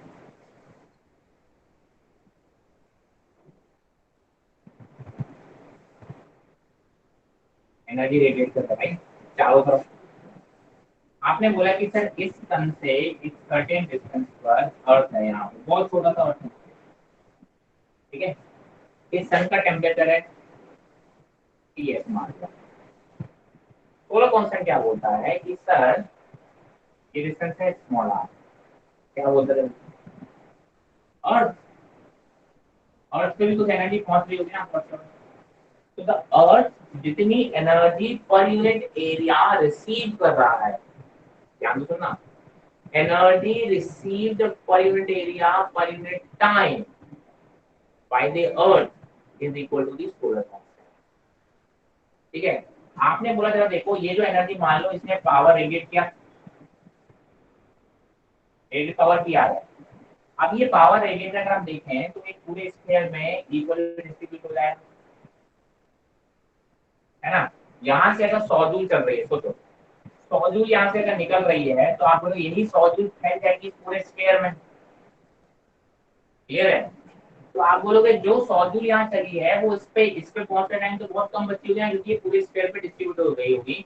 तो मैंने बोला कि सर पर यूनिट एरिया इसमें कितनी पड़ी होगी, तो आप बोलोगे 100 जूल अपॉन ये पूरे स्क्वायर का एरिया यूनिफॉर्मली डिस्ट्रीब्यूट हुई होगी, तो आप बोलोगे इस पे एनर्जी पर एरिया कितनी रिसीव हुई होगी, आप बोलोगे 100 joule divide by the area, ठीक है। तो आप बोलोगे that is equal to power radiated upon 4 pi R square, right. So that is the energy received per unit area per unit time, इसी को हम बोलते हैं सोलर कांस्टेंट। अब आपको पावर रेडिएटेड का फॉर्मूला भी आता है, वो किसके बराबर होगा, आप बोलोगे सिग्मा ए पीएस की power 4 upon 4 pi R square, ठीक है। ये सोलर कांस्टेंट है ध्यान रखना, ठीक है। मैं कहा बहुत अच्छी बात है। अच्छा एरिया, अब ये एरिया क्या है सर, ये जो ब्लैक बॉडी है जिसका सरफेस एरिया की बात करें तो ये कैसा है, ये भी स्फेरिकल माना है। तो आप बोलोगे इसको क्या लिख सकते हो, सिग्मा एरिया की लिख सकते हो 4 pi capital R square into PS की power 4 upon 4 pi R square, 4 pi से 4 पाई कैंसिल हो गया, करेक्ट। तो आप बोलोगे सोलर कांस्टेंट की जो वैल्यू आई वो आई sigma into R square by R square into PS की पावर। अब इसमें ये चीज आपको पता होना चाहिए, स्मॉल आर क्या है सर, ये सन और अर्थ का एवरेज डिस्टेंस है। कैपिटल आर क्या है इसमें सर, ये जो है वो सन का रेडियस है। टीएस क्या है इसमें सर, ये टेम्परेचर है किसका, सन का। 2-3 बार क्वेश्चन पूछा जा सकता है जो कि सिर्फ और सिर्फ इस फॉर्मूले या डेरिवेशन और अगेन डेफिनेशन पे बेस्ड है। 2 से 3 बार पूछा जा सकता है, बता रहा हूँ। और हुआ क्या था, एक बार तो उसने पता क्या कर दिया, उसने इसके रेडियस को स्मॉल आर बोल दिया और इस डिस्टेंस को कैपिटल आर बोल दिया, बट आपने तो ये फॉर्मूला रख लिया और आपने तो capital R by small R याद था और उसमें वो तुरंत गड़बड़ हो जाती है, ठीक है। जानबूझ के उसने क्या कर दिया, कैपिटल आर को स्मॉल आर से स्विच कर दिया क्वेश्चन में और स्मॉल आर को कैपिटल आर से। तो जब भी फॉर्मूला याद रखो तो हमेशा ध्यान रखो उस फॉर्मूले में जितने भी टर्म्स हैं उनकी आपको प्रॉपर डेफिनेशन पता होनी चाहिए। अगर डेफिनेशन पता नहीं होती है तो आप हमेशा हमेशा आप गलती कर दोगे, ठीक है। तो ये था सोलर कांस्टेंट और इससे 2 से 3 बार नीट क्वेश्चन पूछ चुका है and this is all about the chapter heat. इस चैप्टर में इतना ही है। आपने पहले थर्मल एक्सपेंशन पढ़ लिया, फिर उसके बाद कैलोरीमेट्री पढ़ ली एंड देन उसके बाद हमने बात करी हीट ट्रांसफर, उसमें भी हमने पहले कंडक्शन पढ़ा एंड उसके बाद हमने बात की रेडिएशन। रेडिएशन से काफी टॉपिक से क्वेश्चन आते हैं, तो radiation is very important. Out of all these heat wire topic, radiation is the most important. Newton's laws of cooling, Stephen's law, Bain's displacement law, and the solar constant. Every topic का back history है question पूछे जाने का और regular basis पे किसी न किसी टॉपिक से ऑन एन एवरेज एक क्वेश्चन आपको आता ही रहता है इस टॉपिक में। तो रेडिएशन इज वेरी इंपॉर्टेंट, ध्यान रखें। तो रेडिएशन वाला चैप्टर बहुत अच्छे से कर लें और बहुत सिंपल क्वेश्चन आते हैं। सबसे अच्छी बात यह है कि बहुत सिंपल क्वेश्चन आते हैं। इसमें अगर कोई दिक्कत है तो पूछो, else we will move forward to the next topic.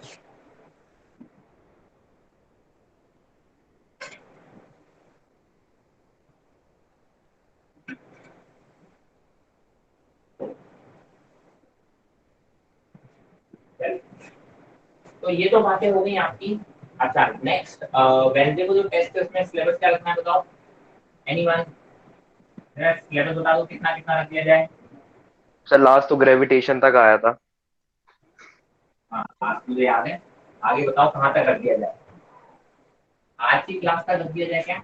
आपको कल मैं डीपीपी प्रोवाइड करा दूंगा सारे टॉपिक्स की, जितने भी टॉपिक्स की डीपीपी पेंडिंग है कल हम डीपीपी आपके पास मिल जाएगी, है ना।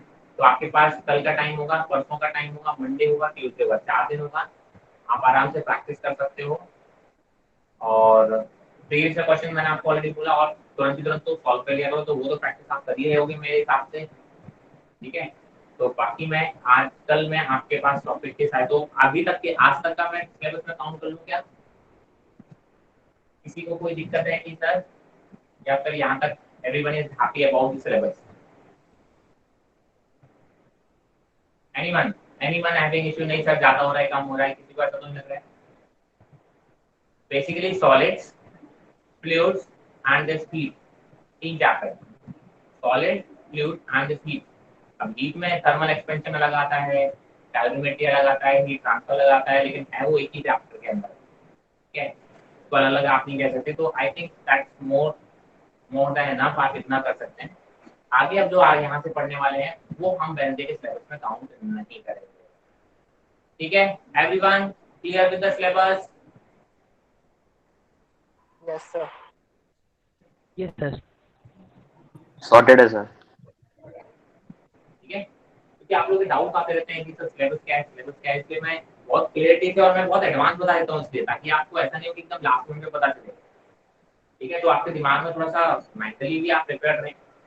और भाई सबसे अच्छा मैं ये बोलता हूँ कि हर टॉपिक के बाद प्रीवियस ईयर क्वेश्चन आप लोग को शायद बुक भी शेयर कर दी गई थी ग्रुप में, किसी बच्चे ने कर ली थी, तो प्रीवियस ईयर क्वेश्चन तो हर चैप्टर खत्म होते हैं और करते हैं, उससे पता क्या होता है, एक तो ये कॉन्फिडेंस आता है कि जो चीज आपने पढ़ी वाकई में वो प्रीवियस ईयर क्वेश्चन उससे बनते हैं कि नहीं बनते हैं, थ्योरी आपने जो पढ़ी वो सफिशिएंट थी कि नहीं थी, पहली चीज।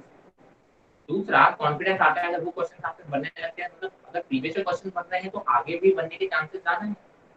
तो प्रीवियस ईयर क्वेश्चन तो आप सॉल्व किया ही कीजिए, इसमें कोई दिक्कत नहीं है। ठीक है, चलो वैसे तो नया टॉपिक के लिए टाइम बहुत ज्यादा नहीं है, बट ठीक है क्योंकि अभी अपने पास टाइम ज्यादा, तो हम बहुत बेसिक बेसिक बातें कर लेंगे थर्मोडायनेमिक्स, ज्यादा डिटेल में नहीं पढ़ेंगे थर्मोडायनेमिक्स अभी, आज सिर्फ और सिर्फ बेसिक बातें करेंगे।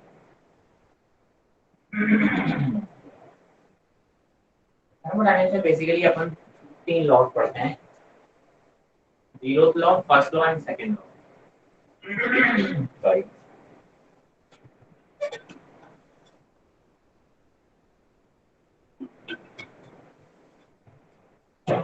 ठीक है।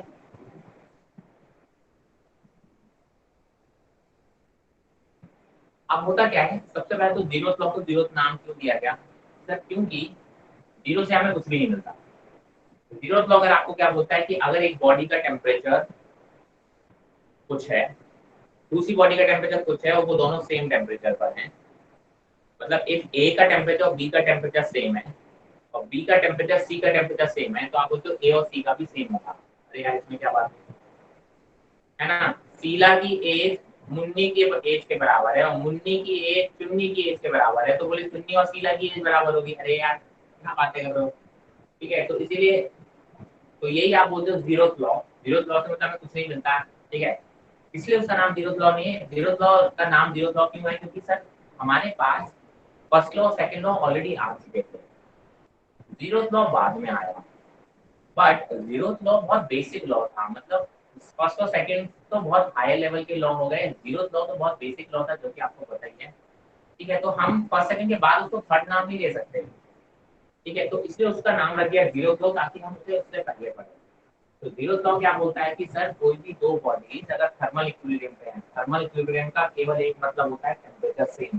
कॉपी में नोट डाउन कर लो चीज को, जब भी मैं बोलूंगा दो बॉडीज थर्मल इक्विलिब्रियम पे हैं, इसका मतलब दोनों का टेम्परेचर सेम है, दैट्स इट।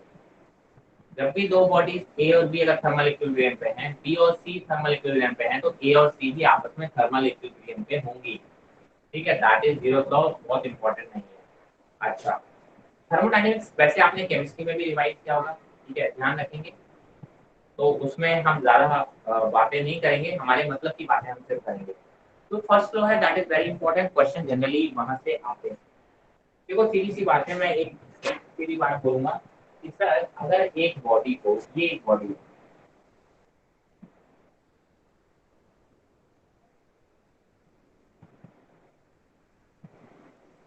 इसको मैं यहाँ से हीट दे रहा हूँ। ठीक है, ये कंटेनर है, ये कंटेनर में ये मूवेबल पिस्टन है, ये पिस्टन मूवेबल है, यहाँ पे गैस फिल्ड है। जब आप इसको हीट दे रहे हो, ठीक है, ये हीट जब आप दोगे क्या काम होगा इस हीट से, जरा देखो, आपने कुछ की अमाउंट ऑफ हीट दी, एक तो इसका टेम्परेचर बढ़ेगा, दूसरी बात ये एक्सपैंड होंगे के चांसेस है, एक्सपैंड होगी तो ये इसको धक्का देगी बाहर की तरफ, बाहर की तरफ धक्का देगा तो इसको डिस्प्लेसमेंट होगा, इस पिस्टन का डिस्प्लेसमेंट होगा, तो आप बोलोगे कुछ भगदड़। तो बेसिकली ध्यान से सुनना, जो क्यू अमाउंट आपने दिया वो बेसिकली दो काम कर रहा है, इसका टेम्परेचर बढ़ा रहा है, टेम्परेचर बढ़ा रहा है उसको हम बोलते हैं इंटरनल एनर्जी बढ़ा रहा है। क्या बढ़ा रहा है, इंटरनल एनर्जी बढ़ा रहा है, प्लस कुछ वर्क डन कर रहा है। दिस इज फर्स्ट लॉ,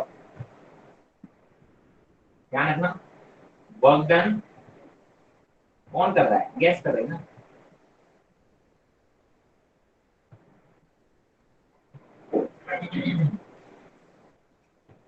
समझ में आ रहा है? कोई भी एनर्जी आप दे रहे हो मुझे, मेरा टेम्परेचर बढ़ेगा मतलब मेरी इंटर एनर्जी बढ़ेगी, बढ़ गई। कुछ अमाउंट ऑफ एनर्जी को मैं काम करने में यूज कर लूंगा, मुझे एनर्जी मिली, मैंने उसको काम करने में खर्च कर दिया, ठीक है। तो काम किसने किया? मैं, जिसको एनर्जी मिली वो। यहाँ पे एनर्जी किसको मिली? गैस को मिली। तो यहाँ पे जो वर्क है वो किसका? Work by the gas. आपको अगर याद हो, मैंने वर्क की बात की थी, कुत्ता टहलाने गए थे, डॉगी, याद है? आप जब डॉग को लेके जा रहे हो तो वर्क बाय यू और work by dog, work by dog positive आता था और वर्क बाय यू नेगेटिव आता था, याद है? दो अलग अलग चीजें हो जाती थी। एक्चुअली डॉग आपके ऊपर वर्क कर रहा है क्योंकि डॉग आपको खींच के लेके जाता है, आप तो पीछे पीछे पीछे चले जाते हैं, है ना? I hope this is clear. तो होता क्या है, अब प्रॉब्लम पता है कहाँ है? देखो, फिजिक्स और केमिस्ट्री में यहाँ थोड़ा सा कॉन्फ्लिक्ट हो रहा है। I guess if I am not wrong, यहाँ केमिस्ट्री में माइनस साइन आता है, यस और नो? अरे आता है, पढ़ा है ना? थर्मोडायनेमिक्स का रिवीजन हो गया बेटा? Yes, sir. हो गया ना? आवाज नहीं आ रही है?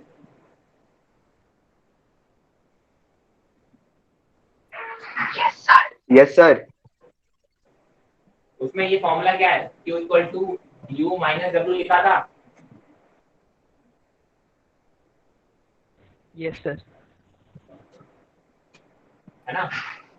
हाँ जी सर। वो भी गलत नहीं है, वो भी गलत नहीं है, हम भी गलत नहीं है, ठीक है।